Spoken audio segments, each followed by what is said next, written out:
Hello, it's day 107, and I want to talk about summertime foods. I asked some of the people in my life today, what is a traditional summertime food? And I got hot dogs on the grill, that was a response. I heard beer on the porch, cold beer, and I heard funnel cake and cotton candy from the carnival. But as I've been working on goal number 3, the goal of being able to feed myself from my own garden, I've noticed that my understanding of what a traditional summertime meal is has changed a little bit. Like, if I were to walk out to my garden right now, what am I getting from my garden these days? It's tomatoes. Jesus Christ, I have so many tomatoes, you guys, I'm literally giving them away. It's peppers, hot peppers, bell peppers, chili peppers, and it's eggs. As the days get longer, the chickens are popping out eggs daily. So basically, it's a Southwest style omelet. That's what I'm getting from my garden this year. But nobody, if you ask somebody what's a traditional summertime meal, nobody's going to say Southwest style omelet. And weirdly enough, as I've been working on goal number 3, feeding myself from my garden, I have noticed that I think the reason a lot of people are fat is because they think that healthy food is tasteless. And they think that because they're eating the so-called healthy food from the grocery store. And not to be a complete hippie about it, but like I harvested a big jar of honey from my beehive today, and it was weird because it tasted nothing like grocery store honey. It tasted like those bees were foraging around here, right? So it tasted weirdly like the Midwest smells. When I ate the honey, I was getting hints of like wildflowers. I was getting hints of chicory, even corn. You know how like freshly tasseled corn has a certain smell? Like it's a very distinctive smell. And the honey reminded me of that. It still tasted like honey, but it was strangely nuanced in a way that I wasn't really prepared for. Back before I really started gardening intensively, I thought that I didn't like tomatoes. And there's a lot of people out in the world who don't like tomatoes.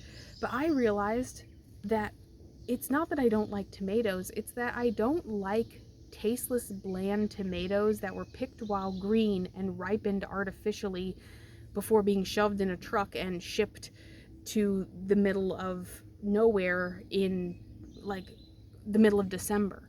I like tomatoes that are in season and picked ripe and picked right over there, and I can just walk out there and grab them and then walk back inside and prepare them.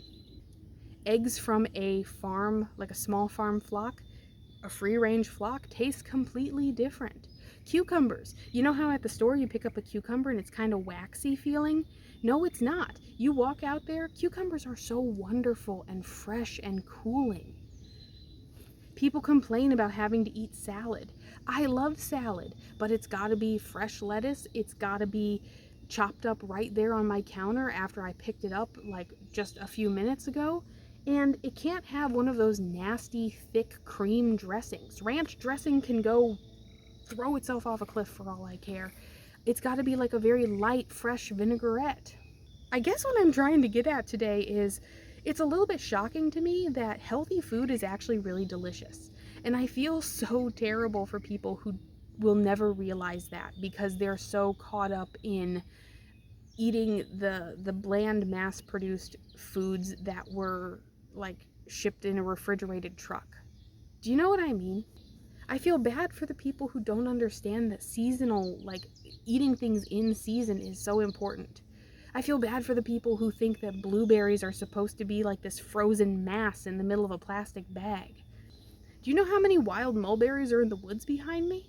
It's insane, like how much food is just back there that I didn't even have to work on. Walnut trees, which aren't in season right now, but they're back there. Mulberry trees, blackberry bushes. I've been back there all day today, and I didn't even get out to the garden today. If you're a person who lives in the city, I think you really do owe it to yourself to just buy a small terracotta pot, a little bit of potting soil, and maybe like a couple herb seeds.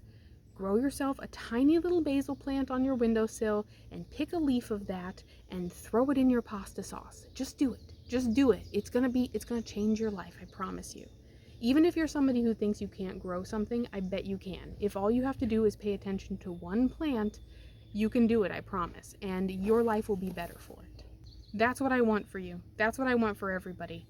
Everybody needs to make some of their own food. Whatever's going into your body, you owe it to yourself to at least know where some of it comes from.